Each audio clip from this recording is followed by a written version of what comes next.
Have a chance to turn two. They got him.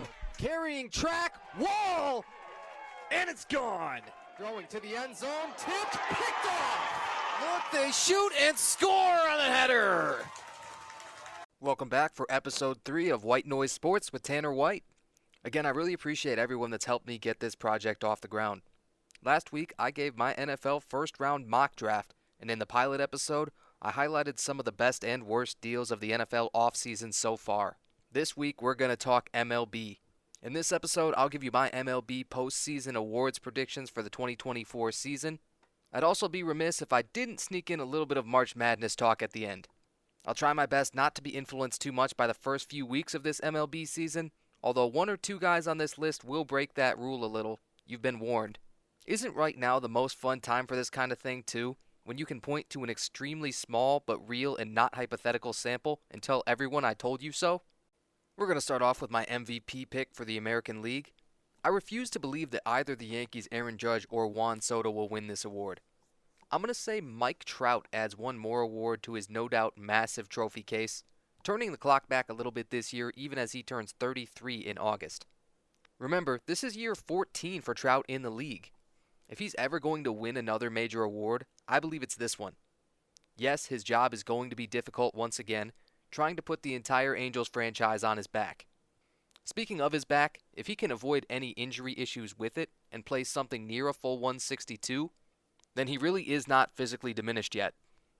I realize Trout's only stolen 6 bases in the last 4 years, but in a recent AP interview, he said he wants to steal 20-plus bases this year, and that manager Ron Washington is going to let him. Mike hit 40 home runs 2 years ago and had a .333 average in 2021. I expect him to flirt with both of those numbers, play as well defensively as any other Mike Trout year, and be the AL MVP for the 4th time in his career. Great dark horse picks here include the Rangers shortstop Corey Seager and the Royals shortstop Bobby Witt Jr. I think outstanding power and contact along with good defense, all out of a shortstop, should keep those guys in the race all season.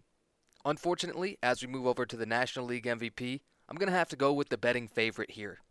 Mookie Betts, shortstop, LA Dodgers. If you've watched any baseball in the first 2 weeks or so of the season, you'll know that Mookie has led the league in essentially everything, even defensive runs saved.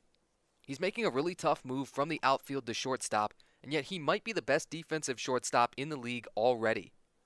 Mookie also has the most protection throughout the lineup of any hitter in baseball, meaning he'll have the best chance of continuing his production.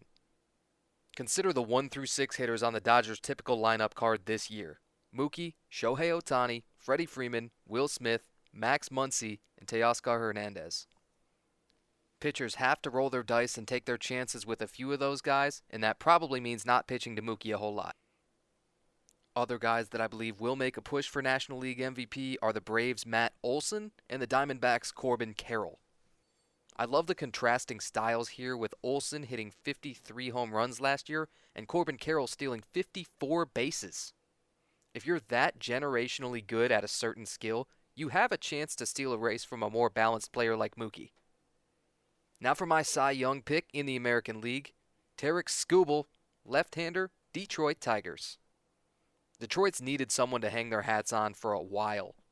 It truly looks like they've found him ever since the second half of last year. Even after only pitching 15 games last year, he still went over 100 Ks. He's struck out over a batter per inning every year in his career so far. His strikeout-to-walk ratio is over 4-1, and his ERA has gone down every year since 2020 as well. If his numbers continue to get even better, the statistical argument is going to be there. I'm even throwing in a bonus prediction that he manages to throw a no-hitter this year. I'm being a total homer on this one, full disclaimer. Being a Tigers fan, I should be allowed a moment like this in every episode. Moving on to the National League Cy Young, my pick is the Giants right-hander Logan Webb. I hope Webb has some good karma coming back to him because he was robbed last year as Blake Snell, formerly of the Padres and currently unemployed, won for the second time in his career. I think Webb's ability to eat up innings will finally be weighted a little bit more seriously. He led the league last year with 216 innings thrown. He also walked the lowest percentage of batters faced in the National League and forced the highest percentage of ground balls of any pitcher, not just in the National Leagues, but in the majors.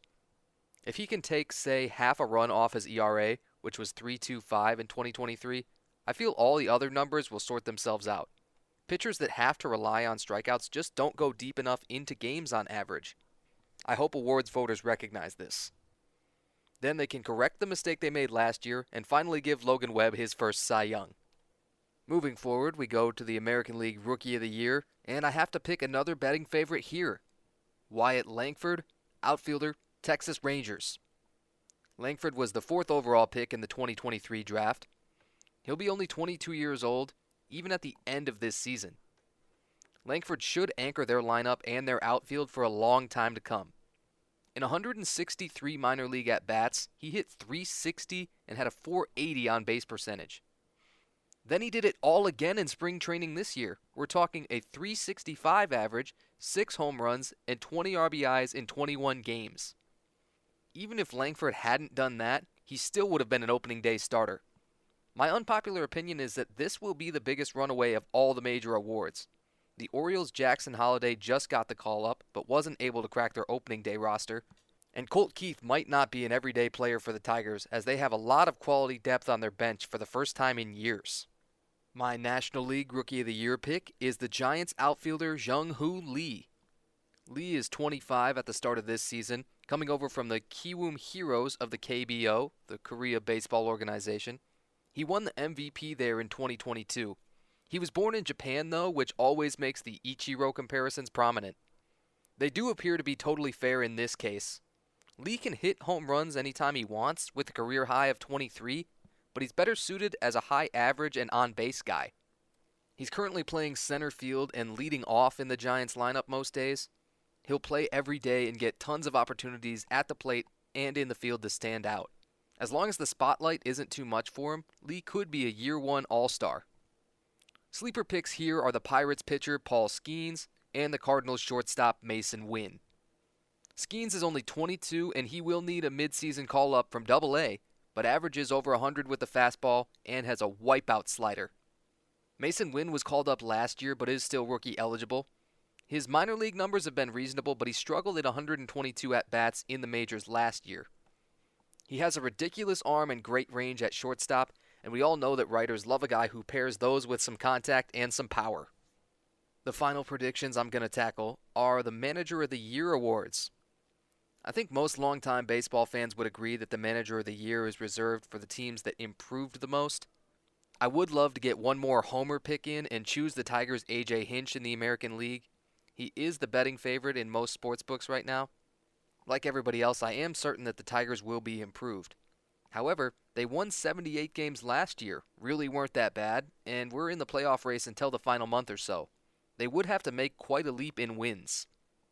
I'm choosing the Yankees' Aaron Boone here. They haven't had a manager win this since Joe Torre in 1998. If they even sniff 100 wins and end up with a respectable team ERA, this should be Boone's best chance to win it in his career. Assuming full, healthy seasons from Aaron Judge and Juan Soto, which is a lot to assume, Boone only has to avoid making major mistakes in managing games. National League Manager of the Year is a tough one. I'm picking the Cubs' Craig Counsell here, though. In his first year in Chicago after 9 years with Milwaukee, Counsell's now the highest paid manager in the league and in history. The motivation is the money, and vice versa. All jokes aside, the Brewers won the NL Central last year under Craig Counsell, and he has a chance to bring the rival Cubs to the same spot. The Cubs are projected for 84.5 wins at the time of this recording at least, which would be almost identical to last year's record of 83-79 that got David Ross fired. They need to perform better against NL Central opponents, which Counsell should be super familiar with. He has a history of great team performance on teams with much lower payrolls than this year's Cubs. There's no reason to expect him not to succeed, to lead them over that win projection. Something like 90 wins in a playoff berth is reasonable. The other manager that I could see stealing this race is the Reds' David Bell. If he wins the crowded NL Central with the current Reds roster, he might be the next mayor of Cincinnati. Like I mentioned in the intro, I'm throwing in a little bit of March Madness bonus talk at the end here, just to acknowledge how awesome the tournaments were. Tons of great upsets in both the men's and women's sides this year, and in the end, for both, the best two teams in the country still got to play for all the marbles. I believe experience and depth is a deadly combo, showing exactly why South Carolina and UConn were the winners. We start with the women's championship. South Carolina slew the dragon of Caitlin Clark, finished off a perfect season at 38-0, and proved what everybody knew, that they were the best team in the country all year long. Iowa played a full 40 minutes with 0 points from their bench. They had to try to force shots and keep up with South Carolina's pace. Logo threes are fun, but not what you would call a sustainable offensive system. Camila Cardoso was unstoppable, whether on the glass, in the post, or blocking shots. You don't win the rebounding battle 51-29 by accident. Freshman Tessa Johnson had 19 to lead USC, and they got contributions from everybody on the floor. Caitlin scored 30 but was forced to take tons of contested shots. Kate Martin, Hannah Stuelke, and Sydney Affolter did score in double digits for Iowa. Caitlin Clark is still the greatest college basketball player in history, and I really like what she said in her interview on Saturday before the game. It doesn't matter what any of the numbers were for her in the end, especially when we look back years down the line. The WNBA #1 pick might as well be mailed in. Caitlin Clark will be the face of the Indiana Fever and the entire league from draft night onward. The greatest takeaway is how she affected the women's game. That kind of legacy is once in a generation. Moving over to the men's national championship, Zach Edey and Donovan Clingan had their Ali Frazier fight. Both teams defended the rim well, but in the end, UConn outclassed Purdue. Purdue was really cold from the field and didn't adjust much, only taking 5 threes in the end and hitting 1. Edey comfortably outscored the rest of the Purdue lineup and got his own taste of what Caitlin Clark went through. UConn's balance and depth is just too much. I'm starting to lean into the idea of this UConn team as the best men's basketball team ever. That does sound a little bit aggressive when I say it out loud, so I'll at least say this. Like every other analyst, I'm going to call this the most dominant tournament run of all time. They won every game by at least 13 points. All that matters is when you get hot, not the history, not your opponent, not the venue, none of that. UConn did the best job of any team we've ever seen at flipping that switch once tournament time came around. There were so many professional prospects on the floor, such a packed house in both of the arenas hosting, the narratives and the legacy talks on each side. Yes, please, give me everything about these championship games and these two tournaments in general. Please, NCAA, do not touch the current tournament formats. I need everyone to ignore what college football realignment is trying to do and leave the madness alone. One more quick note here. For the first time ever, the women's tournament final drew more viewers than the men's did at 18.9 million to 14.8 million. I think this really says a lot about the course and the future of basketball. You don't mess with perfection, and the TV ratings from this year should prove that beyond all doubt. Okay, I'm going to step back into my wheelhouse a little bit as we get back to baseball. When October comes around and the races have shaped up a little bit more clearly, I might give predictions for Silver Slugger and Gold Glove for every single position. That would likely be the longest episode I ever record, but I'll be happy to do it if the podcast continues to get support. I would love to call my shot with some of those awards this early, and there's a few that I wouldn't hesitate to do up front, but let's just enjoy baseball being back until then. That'll wrap up episode 3 of White Noise Sports with Tanner White. Next week's episode is my NBA playoff preview. I'll talk all about the dramatic seeding changes in the last few weeks, give my play-in tournament predictions, and even try and draw the perfect blueprint for each team to win the finals. This is White Noise Sports with Tanner White. Thanks for joining me. Chance to turn 2, they got him! Carrying track, wall, and it's gone. Throwing to the end zone, tipped, picked off. Look, they shoot and score on the header!